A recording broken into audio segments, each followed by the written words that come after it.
नमस्कार, मैं हूं जितेंद्र दीक्षित। अनकट में आपका स्वागत है।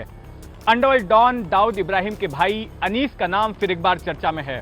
बताया जाता है कि हाल ही में दिल्ली पुलिस की स्पेशल सेल ने जिस आतंकी मॉड्यूल का खुलासा किया है उसे अनीस इब्राहिम ने खड़ा किया था।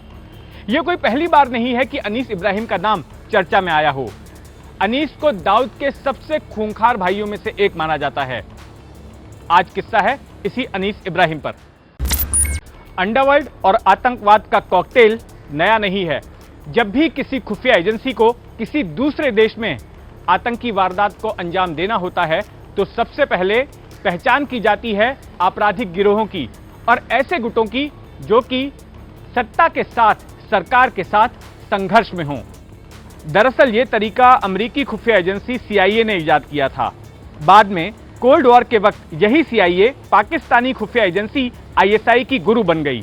CIA ने पाकिस्तानियों को पैसा भी दिया और ट्रेनिंग भी।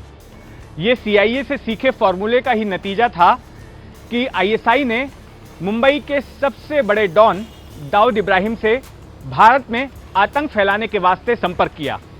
दाऊद 90 के दशक की शुरुआत में दुबई से मुंबई में अपना काला कारोबार चला रहा था। ISI ने दाऊद को ऑफर दिया कि वो पाकिस्तान में उसके बसने और वहीं से अपना गैंग चलाने का पूरा इंतजाम कर सकती है। बदले में दाऊद को ISI के भारत विरोधी मिशन को अंजाम देना होगा।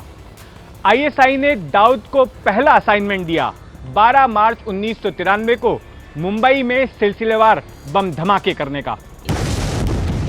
मुंबई में सोने चांदी की स्मगलिंग का दाऊद का बना बनाया नेटवर्क था, जिसका इस्तेमाल करके 1993 में RDX मुंबई के करीब रायगढ़ के समुद्र तट पर उतारा गया। दाऊद ने इस मिशन को अंजाम तक पहुंचाने की जिम्मेदारी सौंपी अपने छोटे भाई अनीस पर। साजिश में शामिल बाकी लोगों से तालमेल का काम अनीस ने ही किया। यही वजह है कि CBI की ओर से मुंबई की टाडा अदालत में दायर बमकांड की चार्जशीट में अनीस का नाम बतौर वांटेड आरोपी दर्ज है। दाऊद इब्राहिम के कुल 6 भाई थे, लेकिन उसके सभी भाई उसके गिरोह के कामकाज से नहीं जुड़े थे। दाऊद का बड़ा भाई साबिर 80 के दशक में पठान गैंग से हुए गैंगवार में मारा गया। उसका एक भाई नूर फिल्मों में गाने लिखता था, जिसकी कुछ साल पहले मौत हो गई। उसका एक भाई इकबाल 2003 में दुबई से डिपोर्ट करके मुंबई लाया गया और फिलहाल जेल में है। मुस्तकीम और हुमायूं नाम के 2 भाई लो प्रोफाइल थे और दाऊद के काले कारोबार से खुद को दूर रखते थे। हुमायूं की 2016 में कैंसर से कराची में मौत हो गई। इन सभी भाइयों में एक अनीस ही था जो डी कंपनी के कारोबार में दखल रखता था। दिल्ली के पूर्व पुलिस कमिश्नर नीरज कुमार ने अपनी इस किताब डायल D फॉर डॉन में अनीस इब्राहिम से जुड़ा एक बेहद दिलचस्प किस्सा लिखा है। नीरज कुमार के मुताबिक दुबई में फिल्म यलगार की शूटिंग के दौरान संजय दत्त की जान पहचान अनीस इब्राहिम से हो गई थी। यहीं पर संजय दत्त ने अनीस से अपनी हिफाजत के लिए बंदूक भिजवाने की फरियाद की। अनीस ने अबू सलीम के जरिए भेजी गई हथियारों की खेप में से कुछ राइफलें संजय दत्त के पास भिजवा दी। बाद में इन्हीं हथियारों को लेकर संजय दत्त की टाडा में गिरफ्तारी हुई और आर्म्स एक्ट में दोषी ठहराए जाने पर उन्हें 5 साल की जेल भी हुई। अनीस ने संजय दत्त को हथियार तो भिजवा दिए थे, लेकिन इसकी जानकारी दाऊद को नहीं दी थी। जब दाऊद को यह बात पता चली तो उसने अनीस की खूब पिटाई कर दी। दाऊद ने खुद ये बात नीरज कुमार को फोन करके बताई थी। 90 के दशक में अनीस सबसे ज्यादा सक्रिय था। आए दिन कारोबारियों को धमकी भरे फोन कॉल्स अनीस इब्राहिम की तरफ से किए जाते थे।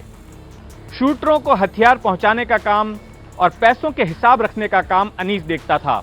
मुंबई में उस पर हत्या की कोशिश, जबरन उगाही और स्मगलिंग के 24 मामले दर्ज हैं।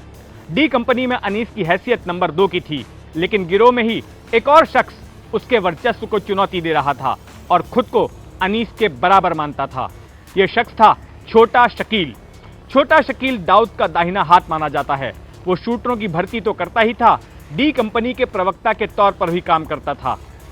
छोटा शकील और अनीस इब्राहिम की कड़वाहट अंडरवर्ल्ड में सबको पता थी। शकील अनीस इब्राहिम को ज्यादा सम्मान नहीं देता था। बताते हैं कि जब भी मुंबई की पाकमोडिया स्ट्रीट में डी कंपनी के सदस्य क्रिकेट खेलते थे तो सभी लोग अनीस को अनीस भाई कहकर पुकारते थे, लेकिन छोटा शकील अनीस को सीधे अनीस कहता था, कभी भाई कहकर नहीं पुकारता था। शकील खुद को अनीस से कम नहीं समझता था। अनीस इब्राहिम का नाम बीते 2 दशकों से खबरों से गायब था। लेकिन दिल्ली पुलिस के खुलासे के बाद उसका नाम फिर एक बार चर्चा में आ गया है। और इसके साथ ही ये सवाल भी खड़ा हो गया है कि दाऊद इब्राहिम का गिरोह, जिसने कि भारत में अपनी गतिविधियां बंद कर दी थी, क्या वो फिर से एक बार सक्रिय हो गया है? अंडा ऑयल और राजनीति से जुड़े तमाम किस्सों को जानने के लिए देखिए अनकट।